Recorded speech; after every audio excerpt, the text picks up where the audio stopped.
So I've just picked up the M5 iPad Pro in silver, and this is the 256GB model with both Wi-Fi and cellular. And this thing released in October 2025, so still fairly new, and it's actually the second iPad Pro I've owned. I did have the M4 before this, but it was only actually for a couple of weeks.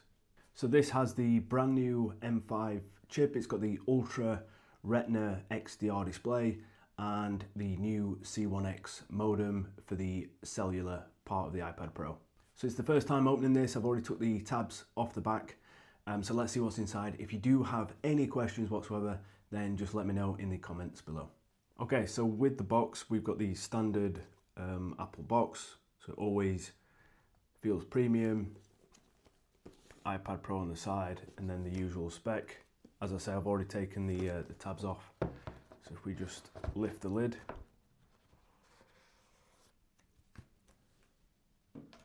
and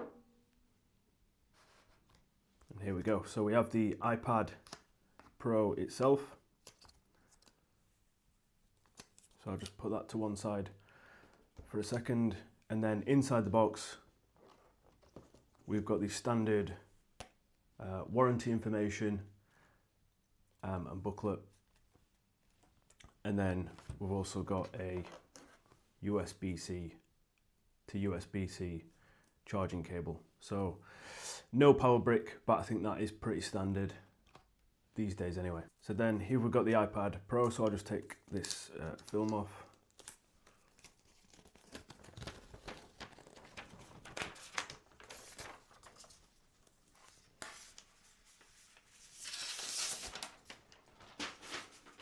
So here we go, this is it in silver. So first impressions, it looks absolutely stunning in this finish. I think the two choices were silver or space black.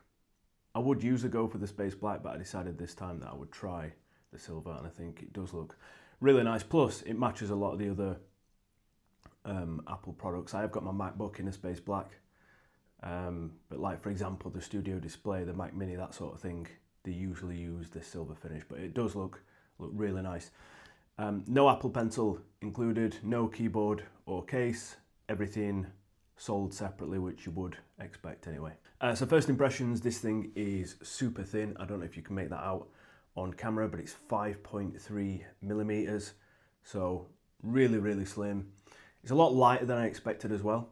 I did expect, I don't know why, I just thought that this would be a little bit heavier, but it does actually feel quite slippery as well, so it definitely will need a case on this one. So like most of the devices now, it's got this sort of like premium brushed aluminium back. You've got the Apple logo in the center, which again is pretty standard, and then you've got these like flat edges.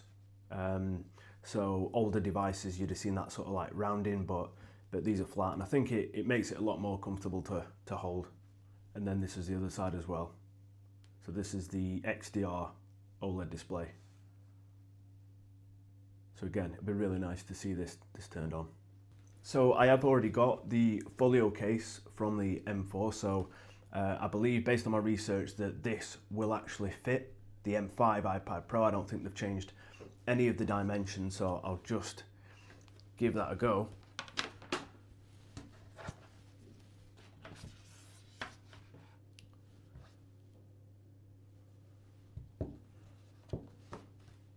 Yeah, so that fits perfectly, all the magnets work. I do actually think it looks really nice in this black case, like the silver and black sort of finish, but yeah, all the magnets and everything else work perfectly.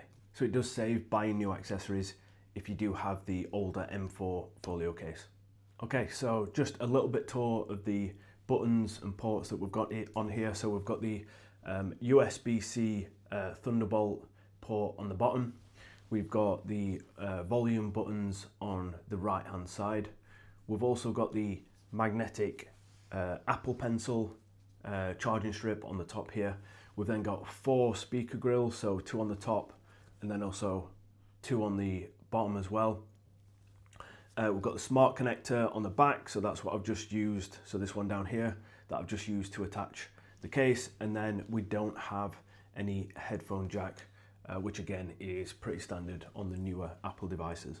Okay, so I've just powered this thing on, gone through the setup process, and this display looks absolutely stunning. The Ultra Retina XDR with tandem OLED really stands out. It's got those like punchy OLED blacks, everything's super vibrant, just a really nice all-round display. It's got 2,000,000:1 contrast ratio, and it's also got 1600 nits of peak brightness for HDR, and then it's got that like ProMotion 120 Hertz display. So as you can see here, I don't know if the camera will pick it up, but you've got that like super smooth scrolling and navigating between apps, which again is really nice. So in terms of the screen specs, we've got 2420 by 1668 resolution at 264 ppi. We've got 10 Hertz right up to 120 Hertz adaptive refresh, so that's the ProMotion that I've just shown. It also does go down to a minimum of 1 nit of brightness, which is great for at night. So if you're reading and you're in bed and you don't want your eyes blasting, then that sort of thing is absolutely perfect for that. So as I say, I've already got this set up. So I've gone through the initial setup, I've done like the Face ID setup, and I've also transferred everything from my iCloud backup. So this is all ready to go, up and running. So in terms of the OS, we've got iPadOS 26. So this is the new liquid glass interface. We've got window management, which looks great. So I've been jumping between, for example, like Final Cut, and then you can jump to another app, so like the App Store on here, and it just looks amazing. There is another option to do this, so you can use it where you've got multiple windows open at the same time, which I haven't really tested yet. But it's definitely something I want to do. I know that with Stage Manager, you get up to 8 apps. It's got improved AI features, and it's actually got better recognition with the Apple Pencil as well. So in terms of cameras, we've got the 12 megapixel wide camera on the back. It's got True Tone Flash. We've also got the LiDAR scanner for AR. It's fine for documents from what I've seen, but it's not going to be something, it's not going to be your main camera by any means. I mean, quick photos and things like that, then you know, absolutely, but I wouldn't be using this as my main camera. My iPhone will be used for that. So in terms of the front camera, we've got another 12 megapixel ultra wide on the landscape edge, so the camera actually sits here rather than the top, and I think it was the M4 that they made that change. It does make sense, I think, for video calls and things like that. It's got center stage support, so what the camera will do is like follow you around. So when you're in frame, if you move sort of left, if you move right, the camera will follow you, which is pretty cool as well. And then this is the front camera here, just to show you. So in terms of the M5 chip, this is where this thing gets really impressive, and one of the reasons that I purchased it. So it's got a 9-core CPU, so 3 performance and 6 efficiency cores. We've got a 10-core GPU with ray tracing, 16-core neural engine, and 12 gigabytes of RAM. The 1 terabyte plus models do get 10-core CPU and 16 gigabyte of RAM. So if you do find that you need that extra performance or power for whatever you're doing, then it would be worth considering like the 1 terabyte or the 2 terabyte model. In terms of performance claims, I'm obviously going to test this over the next couple of months, but from what Apple are saying, it's 3.5 times faster AI performance than versus the M4. It's apparently 5.6 times faster than the M1 iPad Pro and 1.5 times faster 3D rendering with ray tracing as well. So some serious power in here for a tablet. In terms of testing it out, you know, I've only had a quick play with it so far, but you know, everything opens instantly. There's zero lag, buttery smooth. I will try things like Stage Manager with multiple apps open. And I intend going forward to actually get rid of my MacBook Pro and this be completely my main device. So that means things like photo editing, video editing. I am a designer by day, so I'm even going to try that on the iPad Pro, and I will report back to see what type of performance, or if it's even possible, as I say, sort of using it day to day. In terms of connectivity, we've got Wi-Fi 7, Bluetooth 6, the Apple N1 wireless chip, and then the Thunderbolt USB 4 support, so on this port on the bottom. And then as mentioned, I got the Wi-Fi and cellular model, so it's got the C1X modem, which apparently is 50 times faster than the M4. I want it to work anywhere without using public Wi-Fi, so this hopefully should work really good for me. It means no tethering to my phone is needed, and then, you know, it'll be great for like travel, remote work and things like that. So I actually picked up the Apple Pencil Pro as well. So in terms of features, again, I haven't used this a whole lot, but it's got the barrel roll for brush control. We've got the squeeze gesture, so squeezing it down the bottom for tool switching. It's got haptic feedback as well, and then Find My support. So the pencil does work really well. Like trying it now, it just feels like you're writing on paper, and it's probably the closest experience digitally that you'll get to writing. But in terms of handwriting, it's just, yeah. And then we've got like, so this is tool switching, so I'm now pushing down,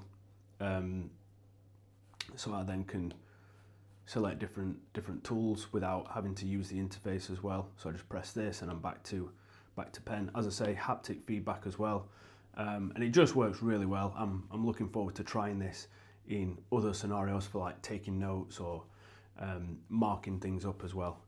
So it should work really well. And then, like I mentioned, in terms of charging, I believe it's on the other side. So you just basically connect it through this magnetic strip, just like that, and then as you can see, it's charging. So it's already at 100%, but again, that's not going anywhere. That's just attached. Really nice. So as far as the speakers go, I mean, I don't think it'll pick this up from the camera, but as I say, it's got those 4 speakers on either side, and this thing does sound absolutely amazing. I don't know if it'd be my sort of main listening device. I have got AirPods Pros, which I use as well, but it's just nice to know that it has got really good sound quality sort of built in. And then again, just in terms of the display, I don't think the camera will pick it up, but you can just tell how good quality this display is. This like OLED panel here is just absolutely amazing. The blacks are true black, it's super punchy, it's vibrant, everything that you would want from a display like this. So I don't think everybody would need this much power. If you have got the M1 or the M2 and do basic tasks, you probably don't need to upgrade this. But if you are a creative professional, you're coming from the older iPad Air or pre-M1 Pro, or even just want to replace your laptop like I am and see if it's possible, then it's seriously an impressive device.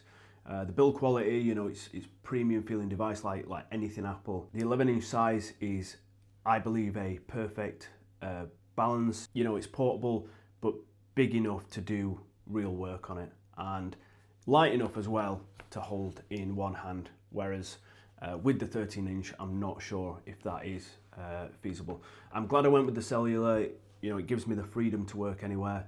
I think it's worth the additional extra that Apple charged to get the Wi-Fi and cellular together. So overall, first impressions, this display is absolutely stunning. The iPad itself, again, looks super premium, really happy with it. The M5 chip has power to spare.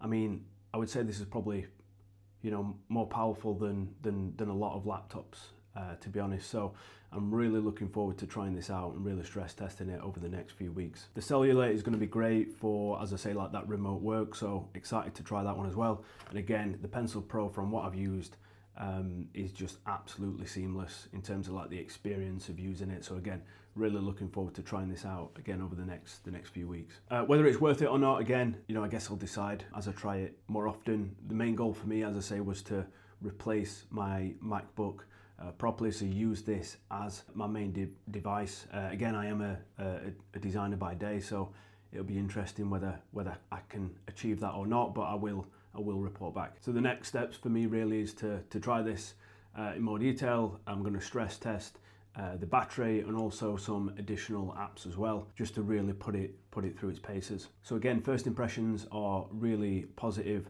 I'm excited to dive deeper and use this device more often. If you did watch this until the end, drop an M5 iPad Pro in the comments and I'll give you a thumbs up for staying until the end. If there is anything that you want me to check out specifically or any type of video, then again, let me know and I can make that video. Please subscribe, like, and I will see you in the next one.